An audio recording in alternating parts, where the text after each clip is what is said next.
In the sun-scorched village of Eldra, where the earth was dry and hope scarce, lived a young woman named Layla. At just 22, her eyes carried the weight of a lifetime of struggles. Since her mother's passing 5 years ago, Layla had known nothing but suffering. Her father, Magnus, once a hard-working man, had succumbed to drink, his grief turning to anger. In his reckless despair, he married a cruel woman named Yara, who despised Layla with every fiber of her being. They forced her to toil from dawn until midnight, cooking, fetching water, tending the farm, only to let her collapse into bed, hungry and exhausted. The villagers pitied her but dared not interfere. Magnus' wrath was nothing to challenge. Then came Kieran, a young man from the city. His clothes were worn, his shoes tattered, but his eyes held a sharp determination. He had been working on Magnus' farm for 3 months, clearing fields, planting maize, and carrying heavy loads under the relentless sun. But payment never came. Next week. Come tomorrow. I'll pay you when I sell something. The same excuses, over and over again. One scorching afternoon, Kieran, tired and frustrated, confronted Magnus. "Sir, I need my wages today." Magnus scratched his scruffy beard, his gaze shifting to Layla, who was sweeping the compound, her body frail from exhaustion. Then, a wicked grin spread across his face. "You want payment?" he sneered. "Yes, sir. I worked for 3 months. Please pay me," Kieran insisted.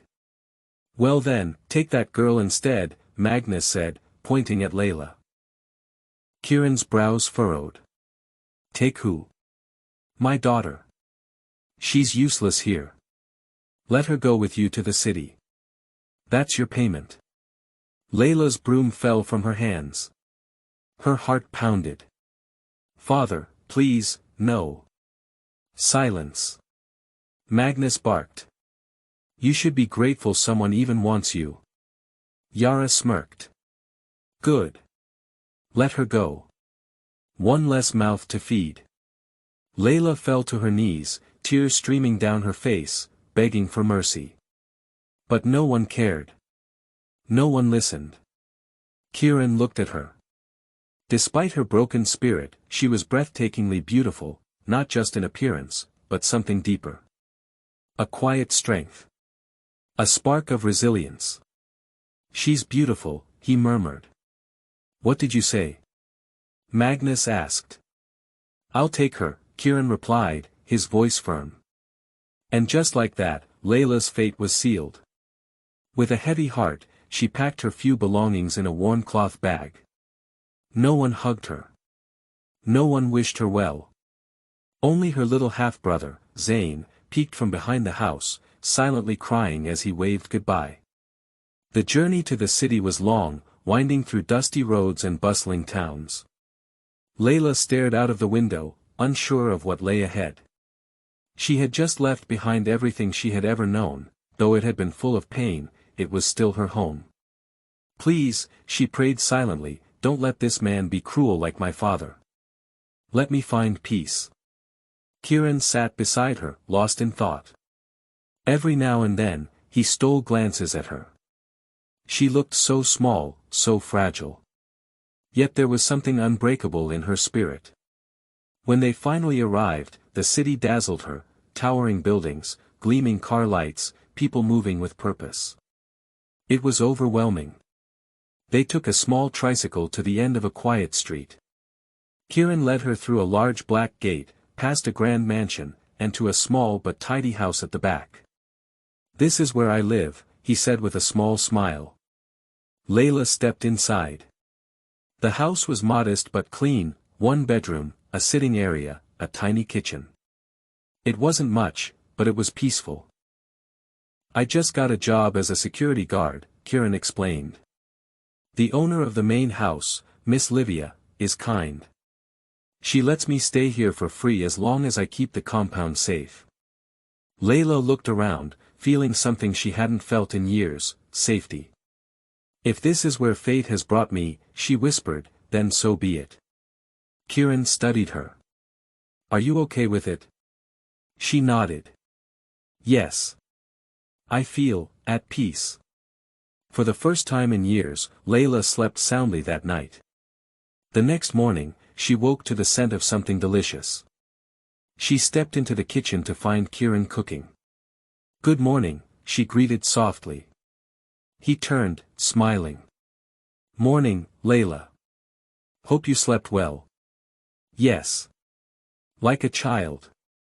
They shared a light laugh.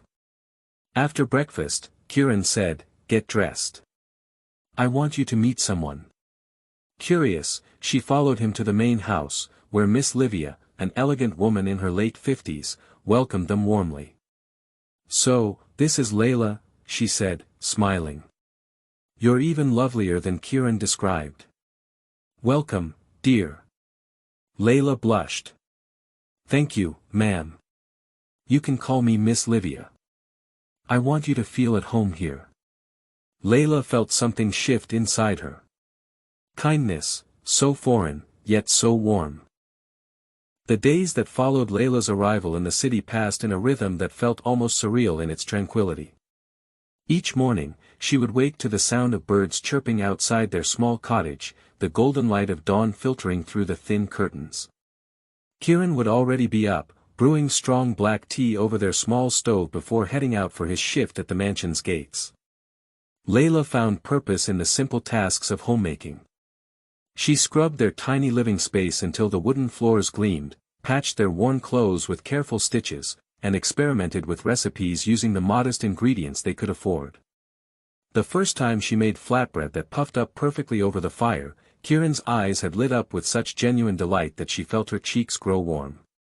Miss Livia, the estate's formidable mistress, had taken an unexpected interest in Layla. The older woman would summon her for afternoon tea in the mansion's shaded veranda, where they would sip jasmine tea from delicate porcelain cups while Miss Livia recounted stories of her youth. "You remind me of myself at your age," Miss Livia said one afternoon, her sharp eyes studying Layla over the rim of her cup. Full of fire, but too used to hiding it. Layla had merely smiled politely, though the words unsettled her. She wasn't sure she wanted to be like Miss Livia, a woman who ruled her domain with calculated charm and an iron will. The serpent's son. Adrian was everything his mother was, but without her restraint. The first time Layla encountered Miss Livia's son alone, she had been hanging laundry in the back garden. He appeared like a shadow between the sheets, his crisp linen suit at odds with the domestic scene. "You must be the famous Layla," he said, his voice smooth as honeyed wine. "My mother speaks of you often." Layla kept her eyes on her work. "Sir." Adrian stepped closer, plucking a clothespin from the basket with long, manicured fingers. "Such pretty hands for such rough work. Don't you ever dream of more?" That was the beginning. Over the next fortnight, Adrian's chance encounters became a relentless campaign. He left gifts where she would find them: a silk scarf draped over the garden gate, a book of poetry tucked beside the well. Each came with a note in flowing script, for the rose among thorns. Kieran noticed her growing unease. "What's troubling you?" he asked one evening as they shared a simple meal of lentils and rice. Layla hesitated. She didn't want to burden him, not when he worked so hard to give them this fragile security. But when Adrian cornered her the next morning, his offer turned threatening. "Come to my rooms tonight," he murmured, blocking her path to the kitchen. "Or should I tell my mother your guard has been stealing from the wine cellar?"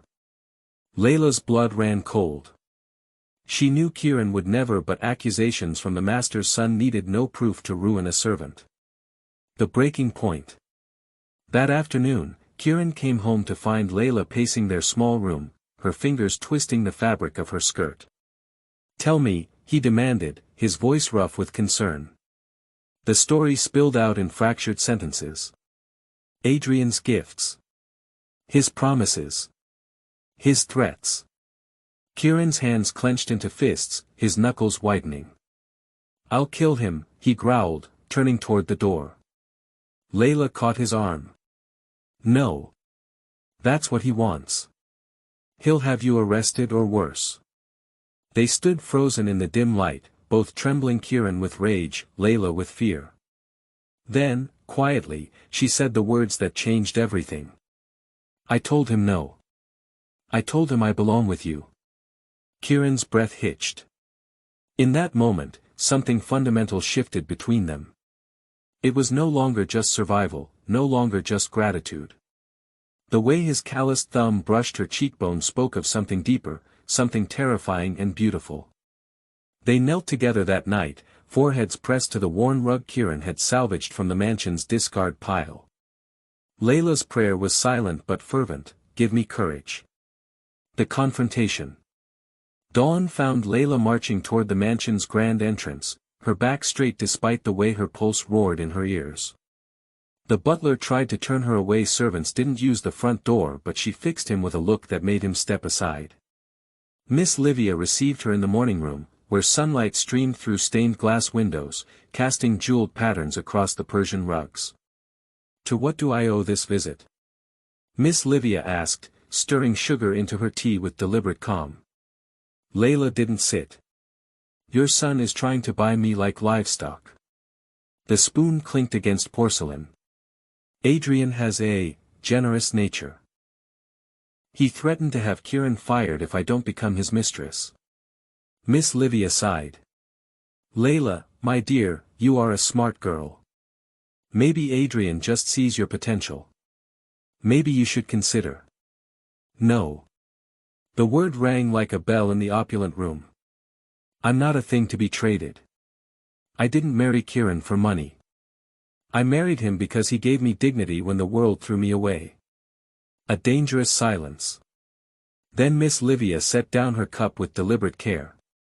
"Do you know how many girls in your position would beg for my son's attention?" Layla met her gaze without flinching. "Then let one of them have him. If this continues, we will leave tonight. We deserve peace." For a long moment, the only sound was the ticking of the gilded clock on the mantel. Then, astonishingly, Miss Livia smiled, a real smile that reached her eyes. "You're stronger than I thought," she said. "And I admire that." By sundown, Adrian was packed off to their country estate, his protests silenced by one sharp look from his mother. The gift.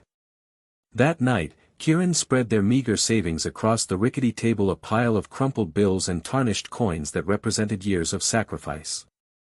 Layla gasped. "Where did you?" "I was going to start a carpentry shop," he admitted, running a hand through his hair. "But today, watching you stand up to that woman, I realized something." He took her hands, his palms rough against her skin. "This money should be yours. For school. For your future.